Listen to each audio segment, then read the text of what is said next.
For those who will be watching this video, I'm Bill Barth, editor of the Beloit Daily News, and we are thrilled to have a conversation today with individuals who have represented the 45th District in the Wisconsin Legislature for decades. Long history here at the table. By way of introduction, we'll start with my left with the present representative of a different district since redistricting, but Amy Loudenbeck. Amy is a Republican. Judy Robson. Judy is a Democrat. Mark Spreitzer. Mark is a Democrat, current representative. Dan Schoof. Dan was a Democrat. Tim Wheaton, who organized this. Tim is a Republican. Janice Ringhand, Democrat, presently in the Senate, but formerly a representative. And Dr. Chuck Benedict, excuse me. You're not the only one. Democrat. Polls in the country show that as a whole, in Wisconsin in particular, has been accelerating toward a political divide. Some polls show Wisconsin as the most polarized state in America. For purposes of this discussion, because everyone here has been part of the legislative culture, we'd like to try to keep the focus on the legislature and how it has changed over the years, whether there are thoughts among the group about how to encourage a more civil and collaborative deliberation when it comes to doing the people's business.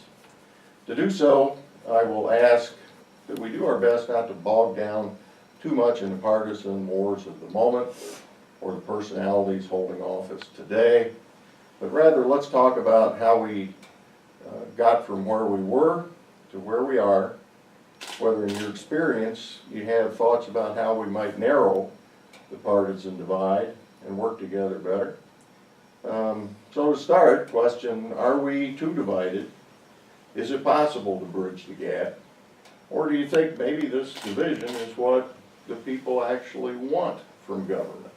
Things have certainly changed since I was elected, and you guys have seen kind of a evolution too, I'm sure. But it seems like the culture itself has changed, and the legislature has certainly reflected that. There has been, it seems to me, to be an expectation out there amongst the electorate that government is there to help me. This whole concept of the public good has seemed to have taken a back seat to a me culture, where benefits become entitlements, privileges become rights, and government is a punching bag, is there for an entity to blame when I don't get what I want. And I think that has kind of bumped up the ladder to the point where we elect representatives who the expectation from out in the culture, out on Main Street, is that we're going to have a lot of boxers in there who are going to fight for us, going to help me get what I want. And if they don't do it, then there's somebody to blame. There's somebody to blame. And it just seems to me that there's been a failure of leadership to protect the essence, the soul of our Wisconsin idea, or our Wisconsin democracy.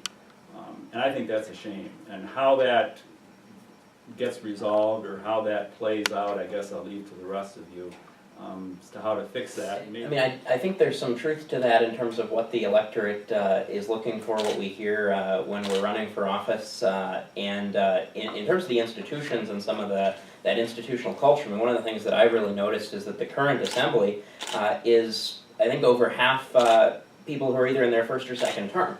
And so there's a lot of new people coming into that culture. It's the leadership at the top, Speaker Voss and Minority Leader Barca have both been there for a while, but a lot of other people are very, very new. A lot of the committee chairs are very, very new, only in their second term. And so I think that's both a challenge and an opportunity, because on the one hand, the culture can change quickly to lose maybe some of that historical context, but on the other hand, I think we've got some new people that maybe are more interested in finding a better way because they came in after some of the worst low point with Act 10 and that partisanship, and now are saying, okay, how do we rebuild some of this? I really saw a shift, a cultural shift, where Republicans and Democrats used to be friends. And when you're friends, you don't fight so much, or if you're friends, you understand, or if you're friends, you listen better. And civility then improves. And I began to see that changing, and with, all due respect to what has been said about leadership, Lieutenant Governor Barb Lawton tried to bridge that gap, and she invited Republican women and Democrat women to have lunch together. And at first we were a little, tepid about doing it, and then we really joined together, and I met some Republican women and had lunch with them, and we didn't talk about politics or, anything that was divisive. We talked about kids and family and neighbors and things that you would do as friends. And then unfortunately, the speaker at the time said he did not want the Republican women to join us anymore, and he forbade them from coming. And some continued to come, but then leadership has a tremendous reach and a lot of power, and your bills don't get scheduled, or if you're a committee chair, you get no bills sent to your committee, so it got disbanded just like that. And there was, a couple of months when we really, really had a joyful experience of being friends and being collegial and being civil, and I think that could have really stretched, and I'd like to see that restored, just the friendship part. I actually got there just 6 weeks before Act 10 took place, and it was quite a shock to my system because I was not expecting anything of that nature to happen. I was in local government, and we always worked out our differences. It was non-partisan.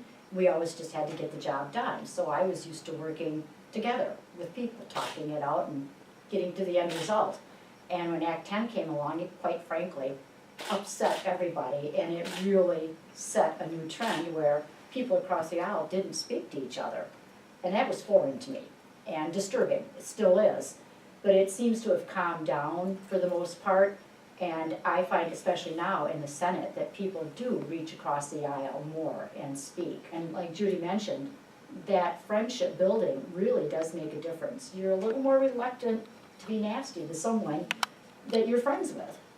I think that there's a lot of grandstanding when we're on the floor, and I think that really, as people, we do still, respect each other's opinions. Mark and I had lunch this week. We want to solve problems. We know we represent people. I think individually, there's that attitude, but collectively, there's this expectation that when you're, when you have the microphone in your hand, you need to be, getting the, getting people ramped up, and that we are really fighting for you.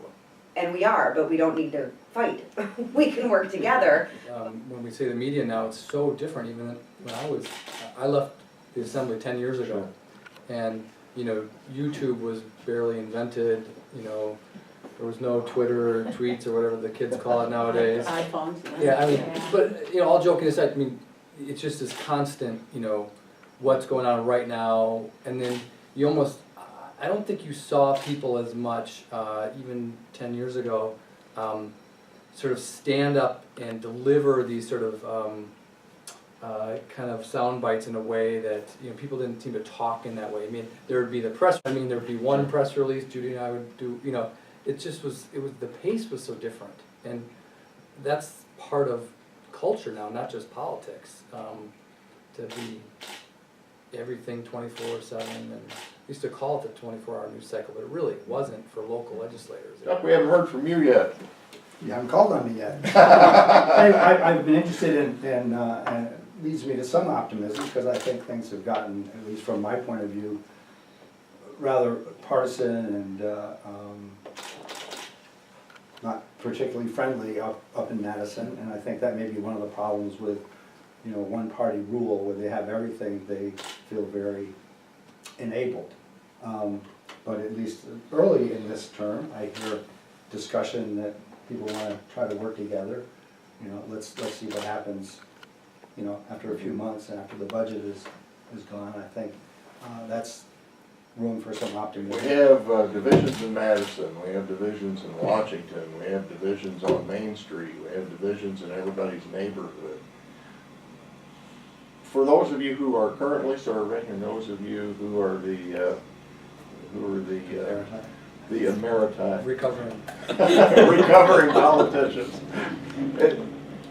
what is your responsibility, and tell me one concrete step that you think as individuals you could take to maybe improve the dialogue and improve collaboration and collegiality? Chuck? I guess as a recovering politician, and I try not to stick my nose into too many things. One thing I do is I support financially in talking with other people. You know, I let my views be known, but I'm you know, I'm retired from that, so I'm not going to go out and knock doors Okay. and do that type of thing. Janice?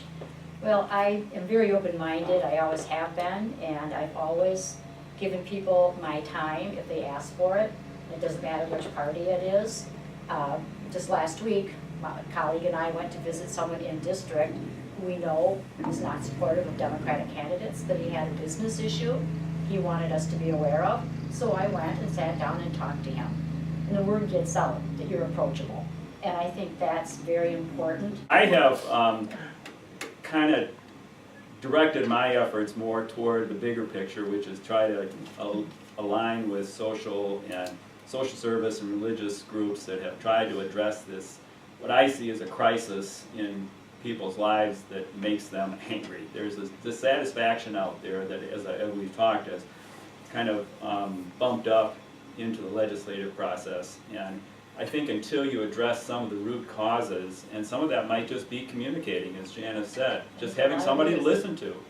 And that is a big job, and it's a thankless job in many cases, but it's something that I think is very, very important and critical in giving people some kind of peace and satisfaction so that they don't erupt and display this anger that kind of gets played out on the floor of the legislature eventually. Thanks. I think the one thing I could do and can do is things like this, where we set the tone that our little corner of Wisconsin, the greater Beloit area, even maybe when the world around us could be going to pieces, that we have a sort of spirit that we reach across partisan lines. I mean, whatever I can do to do that, and we all could do to do that, I mean, I think that's something that's real.